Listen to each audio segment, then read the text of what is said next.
Hoje é dia 16 de janeiro de 2016. Nós vamos fazer a leitura de uma mensagem e já na sequência continuamos.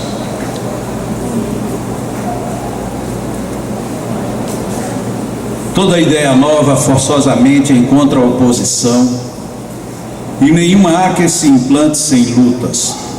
Ora, nesses casos, a resistência é sempre proporcional à importância dos resultados previstos, porque quanto maior ela é, tanto mais numerosos são os interesses que ferem. Se for notoriamente falsa, se a julgam isenta de consequências, ninguém se alarma. Deixam-na todos passar, certos de que lhe falta vitalidade. Se porém é verdadeira, se assenta em sólida base, se lhe prevê em futuro, um secreto pressentimento adverte os seus antagonistas de que constitui um perigo para eles e para a ordem de coisas em cuja manutenção se empenham. Atiram-se então contra ela e contra os seus adeptos. Assim, pois, à medida da importância e dos resultados de uma ideia nova, se encontra na emoção que o seu aparecimento causa, na violência da oposição que provoca, bem como no grau e na persistência da ira de seus adversários. Esse texto bem que poderia ser meu, é a minha cara, mas não fui eu quem o redigi. Está no Evangelho segundo o Espiritismo, mensagem integral, é só isso, a mensagem nem tem uma vírgula a mais nem a menos, de autoria do senhor Allan Kardec. Esse capítulo do Evangelho é o capítulo que fala, é o capítulo que fala sobre a estranha moral. E é estranho que isso daí seja algo que sirva de reflexão para o que nós vivemos quando tentamos aplicar o magnetismo no meio espírita. Se a gente aplica esta mensagem ao magnetismo dentro do meio espírita, ela está não só atualíssima, como inclusive violentíssima. Porque é impressionante que algum interesse de alguém, de alguma coisa, está maior do que o benefício que nós temos que colher com o Espiritismo. Esta mensagem, não pensem que eu estava com ela guardada na manga, primeiro porque ela está no livro espírita mais lido de todos. Mas ontem à noite um casal amigo foi lá em casa e enquanto conversávamos abrimos o Evangelho e caiu exatamente isto, ontem à noite. Eu já estava com o material todo pronto, depois que o pessoal saiu, eu digo, não, eu vou usar essa mensagem como mensagem de abertura. Porque ela é de uma propriedade, não que o magnetismo seja novo, mas no Espiritismo parece que é uma ideia nova. Não que seja um conceito necessariamente revolucionário, mas é algo que nos incomoda. Porque é muito difícil nós compreendermos que algo positivamente bom e tão bem esclarecido ainda encontre tanta resistência em nossos corações. Então fica aí bem marcado, é bem fácil, Evangelho segundo o Espiritismo, capítulo 23, item 12. É uma mensagem que a gente tem que tomar como estímulo. Qualquer força contrária a ideia do bem que nós divulgamos, ela deve ser resistida com perseverança, com objetividade, certos de que estamos lidando contra a ira, para usar os termos do senhor Allan Kardec, a ira dos adversários. E não sejamos ingênuos, não estamos para brigar, mas estamos para fazer. E fazer o bem é uma luta muito forte, muito consistente. E melhor de tudo, não é uma luta que se trabalha para um dia saber o que vai dar. É uma luta que tem que se ter como objetivo de que vai dar certo e vamos vencer. Pelo bem de tudo, pelo bem de todos. Deus, Pai de infinita sabedoria, nós nos dirigimos a Ti com gratidão, respeito e humildade, conscientes de que tudo na vida nos leva à reflexão, ao aprendizado, ao crescimento. A culpa é nossa quando insistimos nos equívocos.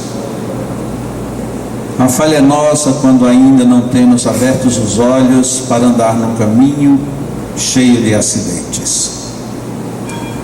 Portanto, Senhor, na abertura dos nossos trabalhos de hoje, te pedimos sabedoria, visão e inteligência para ficarmos sempre com o melhor. Em Teu nome e em nome do bem que buscamos viver, apesar de todas as nossas limitações. Em nome da sabedoria e do amor, que assim seja. Bom, enquanto estávamos na abertura, chegou mais gente, e como eu praticamente vi poucos me responderem, vamos de novo. Bom dia! Bom dia! Sejamos muito bem-vindos, estejamos todos aqui com alegria, vivendo com entusiasmo, afinal de contas será mão na massa. Eu prometi no final de semana passado que traria alguns trechos da obra de La Fontaine para quem tivesse pendrive. Eu queria pedir a vocês que me concedessem uma semana de prazo, porque nesta semana eu tive uma série de situações que não me permitiram o tempo para isto, e até porque eu também ainda estava concluindo a revisão da obra que foi concluída ontem. Então ficaria muito apressado, e eu prefiro selecionar melhor alguns trechos para que a gente observe e vocês levem até que o livro saia, que agora a essas alturas já está bem mais perto de ser publicado, posto que a revisão está concluída. O livro dele tem essa imagem logo depois da abertura, e acredito eu que tenha sido alguém que eu tenha desenhado agindo sobre uma pessoa. E o nome do livro é esse, inclusive o nome em original e em português, A Arte de Magnetizar, ou O Magnetismo Animal. E para não ficarmos sem absolutamente nada, e dentro mais ou menos do que nós estamos nesse texto de abertura, temos aqui um pequeno texto, já lá quase no finalzinho da obra dele, que diz assim: ele estava sendo perseguido pela polícia, e o delegado tinha dito que ele iria parar com tudo e ele ia ter que ser expulso, ele não ia ficar naquela cidade. Só que ele era muito famoso e tinha muito boas influências. Então ele deixa aqui bem claro as influências, mas mesmo assim, vejam que desfecho curioso. Peguei um transporte até o senhor Renival, desculpem meu francês, é de péssimo a gravemente péssimo, mas que era o nosso embaixador da França, que embora mal de saúde, fez todas as diligências para conseguir revogar a ordem, tão grande era a sua indignação. Os embaixadores da Inglaterra, da Espanha e da Rússia escreveram coletivamente uma carta ao ministro do interior, e essa é uma têmpera, né? A pessoa, ele estava determinado. Então o delegado queria expulsá-lo, não queria permitir. Onde é que ele foi? Pegou logo 3 embaixadores para intercederem, fora os contatos diretos que ele teve. O senhor de Fly, cônsul-geral, foi ao encontro do senhor chefe de polícia. A ordem foi suspensa, mas esse pobre chefe disse ao senhor de Fly: decididamente não podemos manter este homem em Nápoles. Ele mudará a religião, ele fará tudo o que o Cristo fazia. Parece incrível, né? Então você tem medo de que alguém chegue e repita o que Jesus fazia. Mas só que essa era a opinião de um delegado. Não que um delegado não tenha tanta sabedoria, mas tem alguém que em princípio teria que ter melhor ponderação do que ele, e é o desfecho desse comentário. O ministro do interior reuniu o conselho de ministros E após longos debates, o caso foi submetido ao rei. E aqui está o texto que ele recebe: eu consinto que o senhor La Fontaine fique em Nápoles, sob a condição de que ele não faça os surdos mudos ouvirem, nem os cegos verem.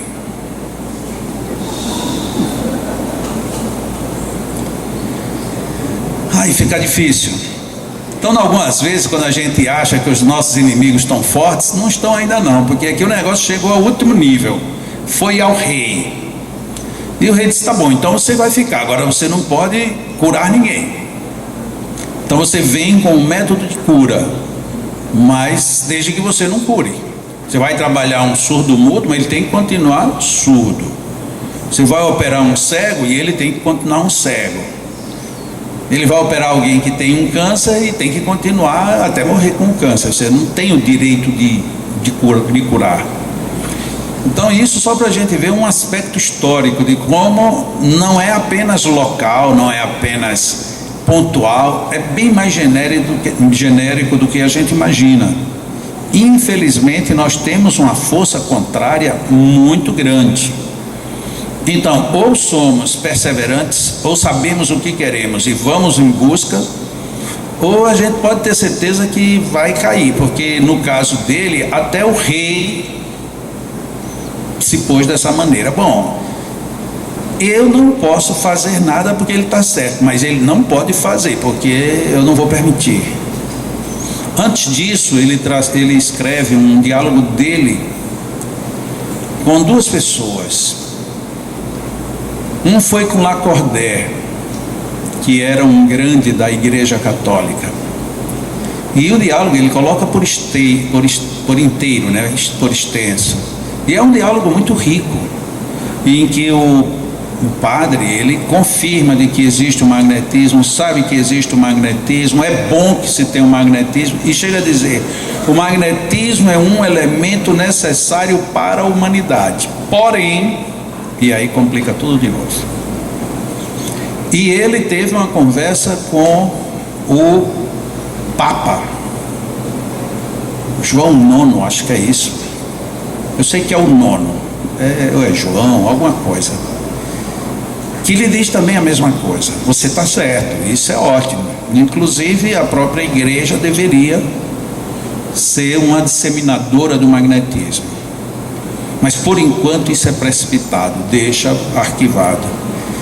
Se a gente for computar só do tempo de Mesmer para cá, a gente já teve tantos impedimentos, tantos obstáculos. Das duas, uma: ou a gente derruba os obstáculos, que é muito trabalhoso, ou a exemplo de um atleta que treina para saltar a vara ou para saltar mais longe, a gente se prepara para passar e ir adiante dos obstáculos. Porque se for dizer, foi o diretor, foi não sei quem que não quis, aquele que não quer, a gente fica no meio do caminho. A gente tem que fazer como Paulo. Paulo vai para Damasco, cega, ali ele tem toda a luz, e fica uma pergunta curiosa: por que no momento em que Paulo está no chão, vê a Jesus, o reconhece, e logo depois Paulo fica cego? Mas Jesus não curou o cego, não curou todo mundo? Por que Jesus não disse: tá bom, você viu que é cegueira, agora pode ir que você vai voltar a ver? E ele voltaria a ver. Mas não, Jesus diz: você vá, procure Ananias. Primeira atitude de humildade. Você quer ficar bom? Então busque. Vá até Ananias, narre e se submeta ao que ele quiser, para você voltar a ver. E aí ele vai, e Ananias não diz assim: tá bom, já que Jesus mandou, você já está curado. Não, senhor, tem que fazer tudo o que é para ser feito. Curioso, esta semana eu recebi, dentre os muitos e-mails, 2 e-mails de 2 amigos. E como é curioso como as convergências elas acontecem. O primeiro me fez a seguinte colocação: Jacó, eu não gosto de polemizar, não quero polemizar, nem duvido de nada, mas eu tenho uma questão que está me intrigando. Se quem cura é a intenção e a vontade, para que mexer as mãos, para que técnicas, para que qualquer coisa? Eu digo, bem se viu que ele não estava aqui no final da semana passada para ver que Jesus, para curar o cego, tirou do meio, cuspiu, mandou tomar banho, fez de tudo. E nem viu também que o surdo mudo, ele fez introjeção, puxou a língua, cuspiu. E Jesus, não estamos falando de um magnetizadorzinho comum, estamos falando de Jesus. Era de se perguntar, para que Jesus fez tudo isso? Jesus não já tinha o poder, ele não curou tantos, sem nem ao menos olhar? Mas não, aí vem aquela pergunta, o que você acha? É que eu estou incomodado com isso. Eu digo, meu Deus, depois, e essa pessoa já fez cursos e já pratica. Eu digo, quer dizer que esse tipo de dúvida ainda permeia, ou de vez em quando ela ressurge. Aí 2 dias depois chegou outro e-mail do outro amigo, que inclusive tem um centro que ele quase que fundou o centro para poder implantar o magnetismo, tem resultados, dia por outro ele me escreve, ó Jacó, teve esse caso aqui, nós fizemos assim, olha o sucesso, estamos muito felizes, porque aquele caso lembra, e aí, ou seja, uma pessoa com uma folha corrida de serviços.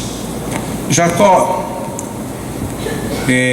eu estive lendo o livro de doutora Marlene Nobre e ela colocou uma coisa interessante, que nem Deleuze, nem Poté, nem Pusegui, eles não ensinaram suas técnicas. E ela chegou à conclusão de que eles não ensinaram porque era dispensável. E que, portanto, não sei se esse raciocínio é bom. Será que a gente precisa mesmo de técnicas? Porque se precisassem, eles deveriam ter colocado. E eu digo, olha como tudo vem para o mesmo ponto. De repente, na hora que você está seguro, aí vem esse tipo de desconforto. Não, mas se é a intenção, então realmente eu não tenho por que movimentar as mãos, eu não tenho por que pegar um centro de força, eu não tenho por que isso, eu não tenho por que aquilo. E parece que eu acho engraçado, porque foram 2 pessoas de quem eu não esperava as perguntas. Onde você acredita que isso já é águas passadas. De repente a gente está no princípio das dúvidas outra vez. Eu dificilmente faço consignação às trevas. Para mim, eu tenho tanta coisa clara no mundo que eu não perco meu tempo olhando para a treva. Há quem pense exatamente o contrário, a gente tem que olhar tanto as trevas para não ir para ela. Eu digo, eu de tanto olhar vou ficar hipnotizado, eu me conheço, então eu prefiro não conversar com elas. Não, mas e se vier uma legião? Eu digo, eu mando ela passar, porque eu não estou vendo, não estou sentindo e não quero nem saber. Mas um dia você vai cair, independente de legião ou não, um dia eu vou cair fisicamente e vou desencarnar isso. Mas aí quando você desencarnar, eles vão estar esperando, vão perder o tempo, porque eu sou luz, vou passar assim, e vou embora. Mas você é pretensioso? Sou. Se é para ser bom, é claro que eu sou pretensioso. Quer dizer que eu só tenho pretensão para ser ruim? Não, eu vou sofrer, ai meu Deus do céu, eu me conheço, eu sei o que foi que eu fiz e o que eu não fiz. Sim, e daí? Porque você só está olhando a coisa ruim que você fez? Não, é uma questão de opção. Tem pessoas que se olham no espelho e falam assim, não estou gostando disso aqui. E aí fica, alisa, passa um negócio, tira outro, bota outro. Eu olho para o espelho e digo, nossa, que homem lindo, Jesus Cristo. Eu tomo um susto comigo todo dia, descabelado, todo assim, quando eu me olho, meu Deus, como o Senhor é bom, que coisa maravilhosa, né? Mas é sério, é uma opção, você que opta.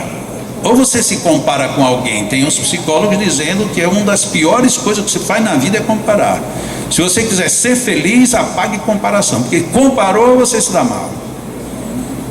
Então eu não me comparo. A pessoa tem uma mania de se comparar com um artista, com um modelo, com não sei, não esqueça isso, modelo, qual a perfeição de modelo aqui? Porque imagine, eu como e não fica nada localizado, tem alguma coisa errada. Então tem que aparecer para o pessoal saber, nossa, Jacó passa bem, que coisa legal, ninguém nega. Então, a pessoa às vezes é bem magrinha de nada, você não come não é porque o meu organismo digere tudo. Sim, mas o que digere não tem alimento, porque você deve digerir capim ou alguma coisa do tipo, porque para passar tudo não ficar nada, né? É meio antinatural, mas deixa para lá que isso não tem nada a ver com a gente. Jesus deixou o Evangelho cheio de exemplos em que a ação pede uma atitude. Não era apenas uma atitude de reforma interior, era uma atitude, movimento, gestual, ação especificada. E se por acaso algum evangelista tivesse saindo como a gente tem hoje, os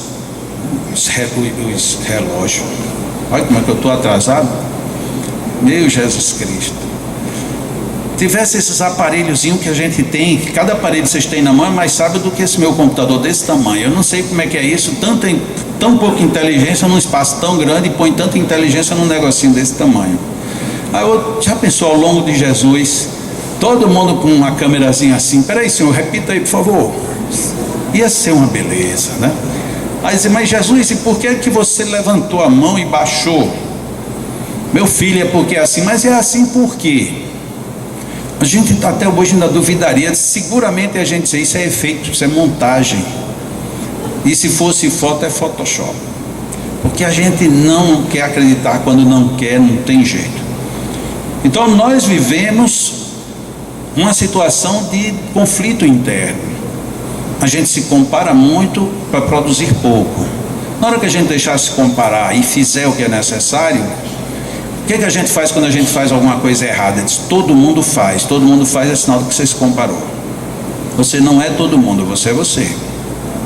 Então você faça o que é conveniente, dentro de que ótica? Da sua. Se a sua ótica está errada, você vai ficar tranquilo, e lá na frente você se acerta com você mesmo, não é com os outros.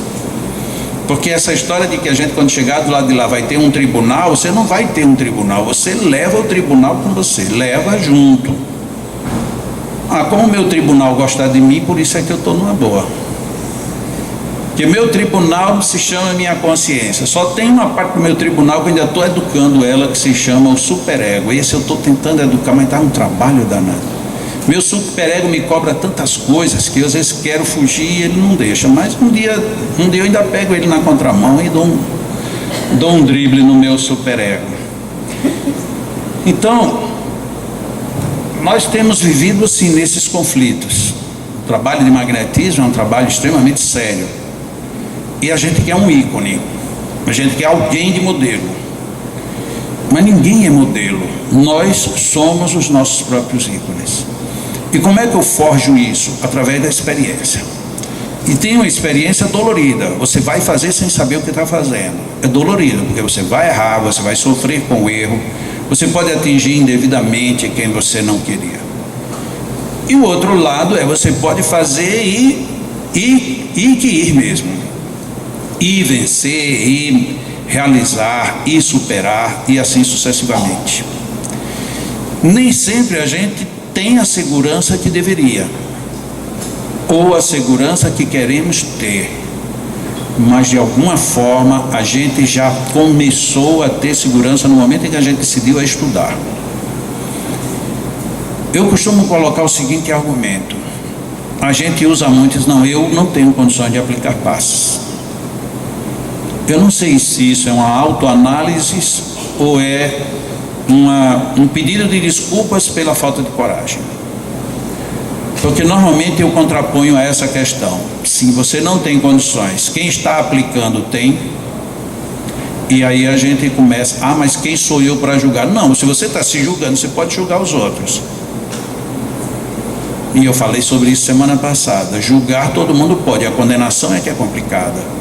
Mas vamos lá, eu não posso aplicar passes. Tá bom, e quem aplica passes? Pergunta o que ela sabe.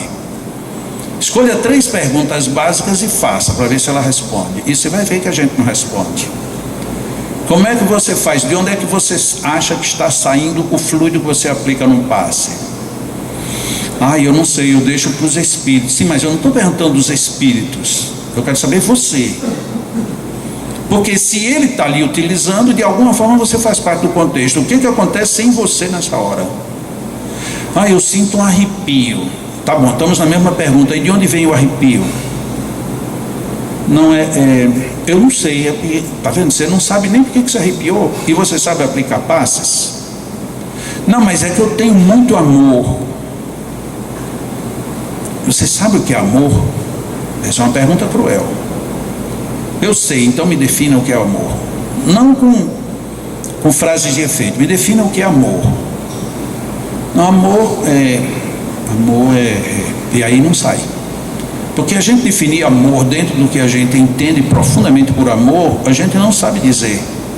Porque é algo extremamente subjetivo e impreciso e inviável quando na aplicação do passe. Por quê? Porque a gente aprende de que tem que amar a pessoa e isto não funciona. Não funciona pelo princípio mais básico do mundo. Eu não consigo amar uma pessoa que eu não conheço, nunca vi, não sei quem é, está ali de cabeça baixa, olho fechado e vai embora assim que terminar. Como é que eu amo essa pessoa? Eu não tenho como amar essa pessoa. Então a gente começa a aprender amor de uma forma mentirosa. Eu amo você quando o que eu faço com amor. Então não é eu amo você, você recebe o meu amor, que é outra história. Então eu passo a exercer um outro tipo de circuito energético. E como isto eu faço com amor, muda. Por isso que quando a gente fala da vontade, talvez a vontade expresse muito melhor isso que nós chamamos de amor. Eu estou com sono, eu estou cansado, eu estou, mas graças a Deus hoje eu vou aplicar passes. Esse tem amor. Eu não sei lá, estou tão assim como assim. Ou seja, a gente nem define porque sabe que é mentira. Aí você chega num grupo onde vários aplicam passes. Quando terminar dos passos, pergunte a cada um como era que estava antes. Aqueles que têm disposição de sair, eu estou sempre pronto. Mas você não cansa? Canso. Mas você também. E também. Mas e como é que você vem disso da sala de você diz, mas é muito bom. Porque à medida que a gente vai se entregando, se doando, a gente vai se renovando, vai crescendo. Esse sabe o que é fazer com amor. Mas quando a gente chega num centro espírita, para não falar de nenhum outro tipo de casa, nenhum outro tipo de prática, a gente chega num centro espírita na condição de passista e chegou 5 minutos atrasados, por um bom motivo, não vamos nem condenar o atraso de ninguém, chegou por um bom motivo atrasado, e quando entrou ainda veio correndo para não perder muito tempo, quando chegou que olhou e disse, nossa, a casa está cheia, ai meu Deus do céu. Ai meu Deus do céu, por quê? Porque você vai trabalhar mais, vai doar mais e vai sair mais tarde. E você já se penitenciou lá fora de forma negativa.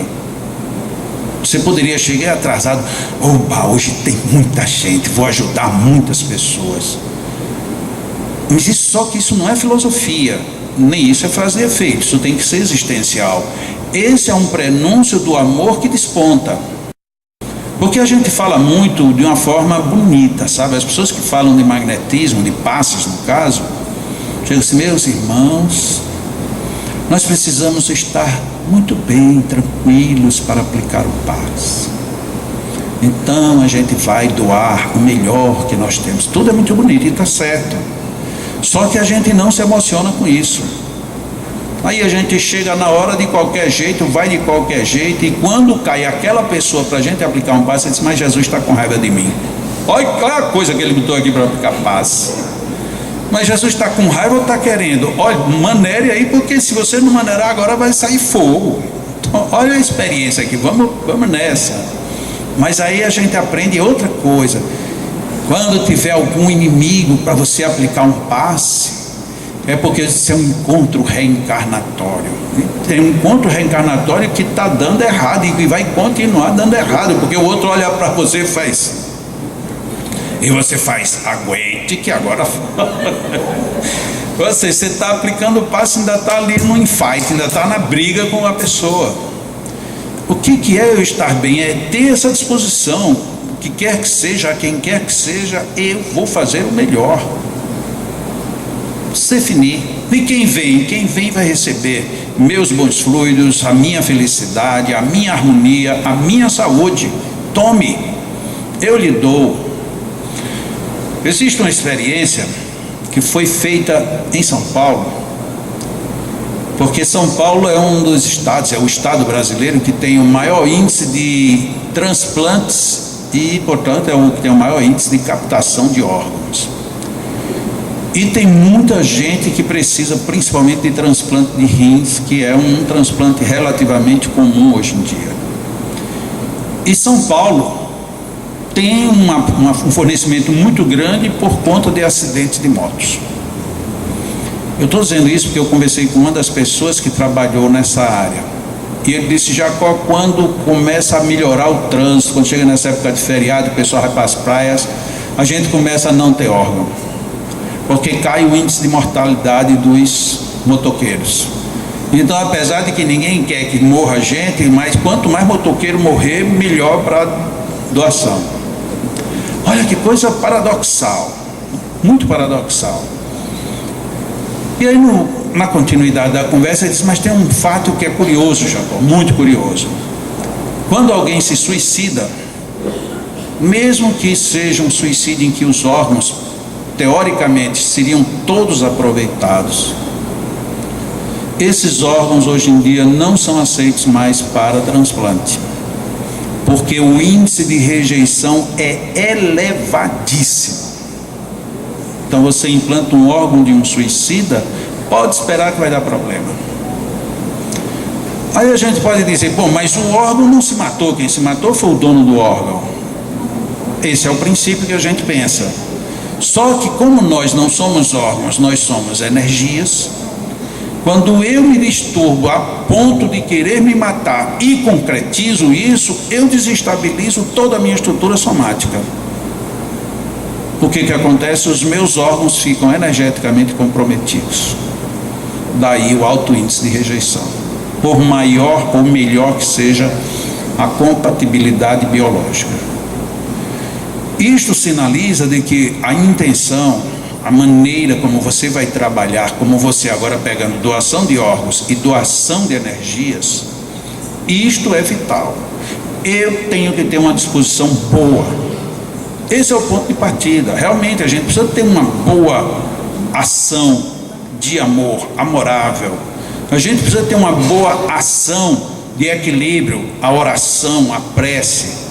A gente precisa ter uma boa estrutura vital através de todo um comportamento, ou seja, de equilíbrio alimentar, equilíbrio emocional, equilíbrio de exercícios de repouso. Tudo isso faz parte. E para quem é espírita, uma parte primordial, ter confiança na ação dos espíritos, que estão o tempo inteiro, segundo os textos do Evangelho segundo o Espiritismo, os bons espíritos estão sempre juntos àqueles que se aplicam com o objetivo do bem. Então nós temos 4 itens aqui fundamentais, mas está faltando um.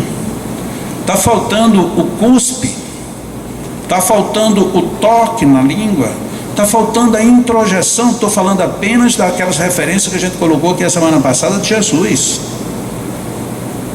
Em todos, não. Por isso que as casas espíritas têm as cabines para passes, entre aspas, chamados convencionais, como aqui no Leão também tem. Aqui no Leão, inclusive, nós temos 3 tipos de passes. Nós temos um passe coletivo, que quem já veio ao Leão na quarta-feira vê como é que é.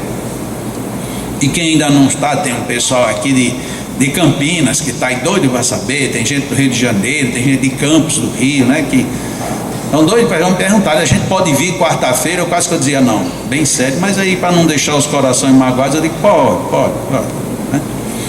Então a gente tem um passe coletivo, a gente tem um passe simples que nós aplicamos aos domingos à tarde, que é o passe praticamente comum a quase toda a casa espírita, e temos o passe magnético propriamente dito. Então, quando nós estamos estudando magnetismo aqui, não estou dizendo em nenhum momento que só é isso que existe, não. O problema é que essa parte, que é fundamental e funcional para muitas situações, a gente simplesmente engaveta e ninguém ouve falar mais nisso, até que a gente tem uma necessidade. Então, de repente, alguém tem um câncer, está no desespero, aí quer uma ajuda. Alguém está numa depressão profunda, já foi para tudo que é psicólogo, psiquiatra, já tomou tudo que foi remédio, não tem mais jeito. Aí queria que o espiritismo desse um jeito. E até que dá, mas o problema é que quando chega, quase tudo que chega para a casa espírita chega cronificado. Raramente aparece uma crise aguda, só aparece crônica. Ah, eu estou em depressão e vim aqui. Ah, que bom que você veio. Pois é, então vamos. Ah, você nem sabe, já faz 18 anos que eu estou. Quer dizer, 18 anos você chegar aqui. Sim, aí você tem que dizer, mas em quanto tempo você me cura? A pessoa quer que você diga em 2 semanas, e olhe lá. Aí quando você diz, olhe, não tem tempo. Ah, que pena. Se eu vou voltar para o psiquiatra, volte e fique mais 18 anos. E se você sobreviver, aí você volta outra vez para saber se o prazo já diminuiu. Ou seja, nós somos inconsequentes ou inconsistentes conosco mesmo, não é com o mundo. Nós não nos sustentamos nas próprias pernas. E parte da culpa é nossa enquanto indivíduos que não agimos com todo o amor. Agora, amor dentro desse contexto que eu acabei de colocar. Não agimos com todo o amor que é devido. É um amor que é tão grande que me leva a estudar sempre, me leva a treinar sempre, me leva a me comportar e me conduzir bem sempre, na frente ou na ausência de quem quer que seja. Ah, mas isso daí a gente vai precisar ser santo. Não, a gente vai precisar ser humano. Só isso. Santo não, agora humano. E mais uma vez eu recorro ao Evangelho segundo o Espiritismo, como o homem do vosso tempo. Viva assim, mas viva bem. O problema é que a gente entende viver bem é viver com todos os desregramentos. E o viver bem espírita é um viver bem equilibrado. Eu não bebo. Ai, como é que você vai para uma festa sem beber? Não faz nenhuma diferença. Eu não bebo. Quando eu digo às pessoas, Jacó, e o número do seu celular? Eu não uso celular. Você está brincando? Não, eu não uso. Eu não acredito que nos dias de hoje alguém não usa celular. Pois é, eu não usei, não uso, não sinto falta. Eu sei que se você ficar sem celular, você está perdido. Eu não. Já você não usa relógio, eu uso. Quando eu fico sem relógio, eu estou perdido. Só que aqui eu não fico me comunicando com ninguém, não fico com o dedinho junto um do outro. Isso não me desvia a atenção. Só quando o papo está muito chato, aí eu olho a hora, pronto. É o máximo que ele faz. Ou quando eu me acordo, eu quero saber se está numa hora boa de levantar, eu olho. Mas eu nem precisaria, porque meu superego é desgramado.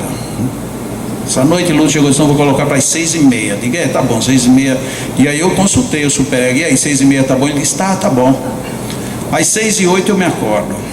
Aí eu olho, eu digo, ainda faltam ali 22 minutos. Aí ele diz assim, tudo bem, mas já que você acordou, levante. Aí eu me levanto. Meu superego é um danado. E eu era doido para emprestar ele, pelo menos para ele tirar férias. Ele não tira férias nunca. Eu penso que eu estou dominando a história, ele diz, pronto. Aí lá volto eu para a mesma rotina.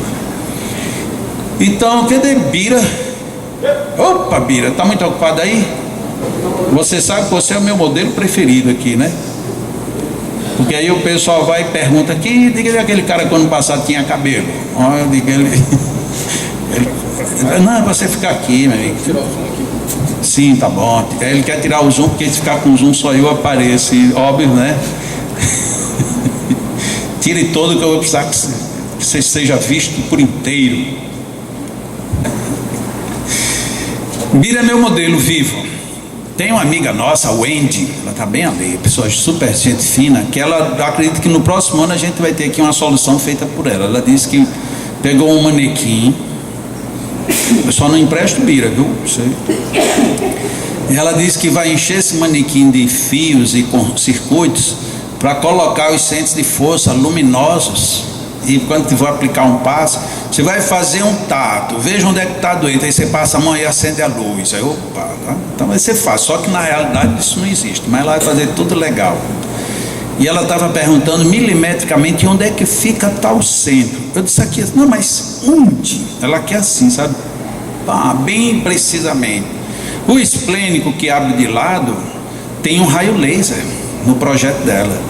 Para quê? Porque quando você for treinar, como a gente pede que você saia num transversal do fulcro do centro para o lado, e à medida que você se afasta, isso daqui se prolonga, então você vai fazer um exercício, está bem aqui, já distante do centro, se você sair do eixo, o raio laser sai do foco, então você tem que ir.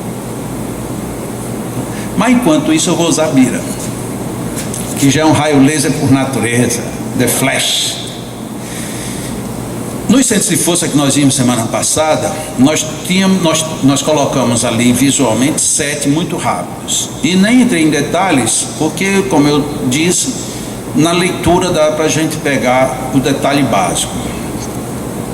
Como nós vamos entrar de amanhã até o outro final de semana na parte prática, o ideal é a gente ter isso bem mais seguro, e as dúvidas atinentes ao funcionamento a gente vai tirando à medida que vai comentando, e paralelamente na leitura de vocês vai encaixando tudo. O coronário, nós temos aqui no alto da cabeça ele abrindo para cima. Esse daqui é um centro que nós poderíamos dizer fora a parte, porque os outros, considerando os 7 que André Luiz colocou, nós temos esse abrindo para cima, e aí temos